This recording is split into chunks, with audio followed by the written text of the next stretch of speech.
we are going to toast in Hawaiian fashion on the count of 3. 1 second. This young man doesn't have any of the bubbly stuff. Who doesn't? Give him 2. Yes! Yes! Thank you. Don't make those fun. All right, on the count of 3, we're all going to say Akole Maluna. 1, 2, and 3. Akole Maluna! Go ahead and have a sip.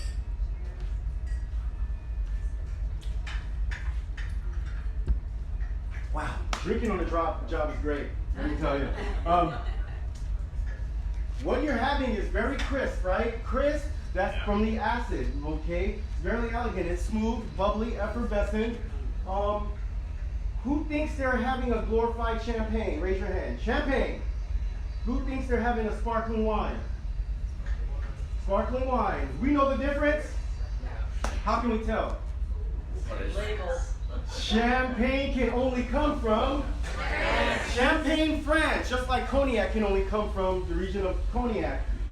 Sparkling wine or champagne is the glorified celebratory beverage worldwide, right? You win the NASCAR race, what are you doing? You're popping champagne, right? You win a good NBA, they win, they're popping champagne. Super Bowl, everything, right? You're getting jiggy in the club, what are you doing?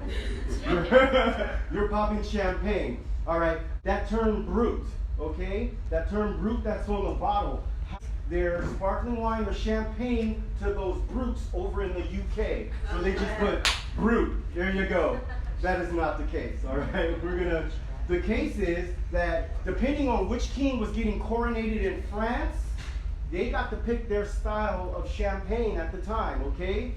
The French it used to be a sweet wine. It was sweet. But after you got drier and drier and drier and drier and drier over the years, till the French said, this is brutal. Brutal was the actual term, okay? But can you sell brutal champagne anywhere? Let me get a bottle of that brutal. No, you can't. So the term is brut. That's the derivative of brutal, okay? I just wanted to clear that up. We're going to go right into our tasting, guys. Our first glass, all of us, and I'm going to walk you through it. Every table is set for 2 people. Save some sparkling wine, don't drink it all, because sparkling wine or champagne or club soda is one of the best palate cleansers that you can ever have. Why? Because it's moving, right? You're going to have some cheese and everything. Yep, well, too late. All right, so our glass, we're going to hold our glass always by the stem, guys. The reason why we hold it by the stem, as cool as this looks really cool. However, your hand has heat. That heat then transfers into the wine, changing its composition slowly but surely. Think about you at a party and you're entertaining guests and you're holding your wine just like this, right? The first sip is going to be amazing, but you've got this conversation with the president and you're just like, you can't stop, and then 20 minutes later you drink it, you're like, oh my God, the flavor's off, okay? It's because your hand has heat. Go ahead and hold it by the stem.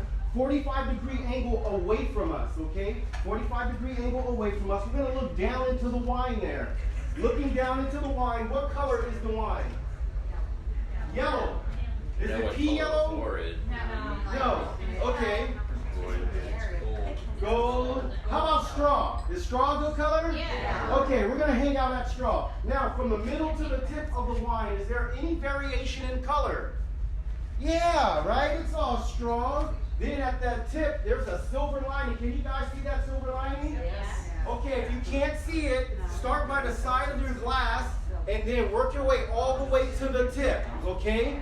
Now, if you're even having trouble with that, you have a white background, so just remove your water glass from that napkin, turn the Norwegian logo around, and hold your glass, okay, towards that napkin. That should help you out a little bit, all right? Okay. Yeah, so now, you guys can't see it, but I can move around and get the best lighting in certain places. There's green hues in this wine. Green in the wine means that it is young. The opposite side of the spectrum, if it has some orange hues or some brownish, that means that it has some age to it or some oxidation or something else going on, all right? All right. But going back to that meniscus there, is that a small, medium, or large meniscus? Small. Yeah, you're right. It is small. It's a small meniscus, that silver lining that sits on the wine. So just looking at that, low in alcohol, so it might equate to a light-bodied wine. But body is how it feels on the palate, right? Does it feel like 2% milk, which would be light-bodied, right? Does it feel like whole milk or in there, right? Medium body? Or does it feel like heavy cream, which would be full body, right? The weight of the wine on your palate is the body, okay? And it always does not equate to how much alcohol in it. All right, what we're going to do, we're going to pick up our glass and we're going to swirl. Swirl, swirl, swirl, swirl, swirl. Now we're swirling to aerate the wine, right?